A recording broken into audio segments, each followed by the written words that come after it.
আসসালামু আলাইকুম সুপ্রিয় দর্শক, আশা করি সকলে ভালো আছেন। প্রিয় দর্শক, আবারও হাজির হয়েছি আরও একটা নতুন আইটেম নিয়ে। আজ আমি আপনাদেরকে তৈরি করে দেখাবো পিনাট বাটার। এটা তৈরি করতে কিন্তু একদমই সহজ এবং স্বল্প উপকরণেই এটা তৈরি করা যায়। আর যে উপকরণগুলো লাগে সেগুলো কিন্তু আমাদের হাতের নাগালেই থাকে। এই পিনাট বাটারটা বাচ্চারা অনেক বেশি পছন্দ করে। তবে নট অনলি বাচ্চা থেকে বড়রা সবাই কিন্তু এটা পছন্দ করবে। পাউরুটি বা যেকোনো কুকিজ দিয়ে এটা খুব বেশি মজা লাগবে দর্শক।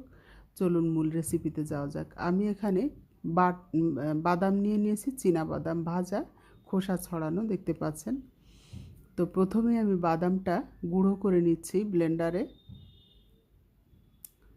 কিছুক্ষণ আমি ব্লেন্ড করে বাদামটা গুঁড়ো করে নেব। তো আমি গুঁড়ো করে নিয়েছি, এখন এখানে চিনি দিয়ে দিচ্ছি। আমি 2 চা চামচ পরিমাণ এখানে চিনি দিয়ে দিলাম। তো চিনিটা দিয়ে আবারও কিছুক্ষণ ব্লেন্ড করে নিয়েছি। এখন এখানে দিয়ে দিচ্ছি মধু। আমি 1 টেবিল চামচ মধু দিয়েছি। পরে আমি আরও কিছুটা মধু এখানে অ্যাড করেছি দর্শক।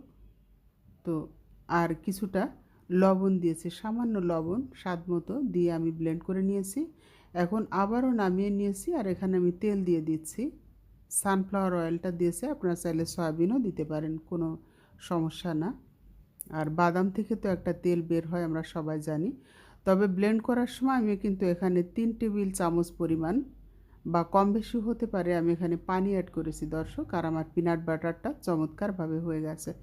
এখন আমি আপনাদেরকে দেখাচ্ছি ব্রেডে লাগিয়ে যে এটা কতটা চমৎকারভাবে হয়েছে। খেতে কিন্তু অত্যন্ত সুস্বাদু। বুঝতেই পারছেন এখানে মধু, চিনি, তারপরে তেল আছে আর সাথে রয়েছে বাদাম। এই সব কিছুর সংমিশ্রণে এই পিনাট বাটারটা যে কতটা সুস্বাদু হতে পারে এটার বলার অপেক্ষা রাখে না।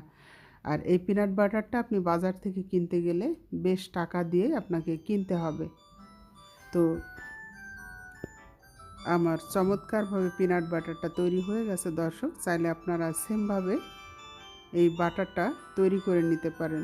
এই ছিল আজকের আয়োজন। আশা করছি ভিডিওটা আপনাদের কাছে ভালো লেগেছে। ভালো লাগলে একটু বেশি বেশি শেয়ার করে দিবেন, বিশেষভাবে অনুরোধ জানাচ্ছি। আবারও হাজির হব নতুন কোনো ভিডিও নিয়ে। সে পর্যন্ত সবাই ভালো থাকবেন, আমার জন্য দোয়া করবেন। আল্লাহ হাফেজ।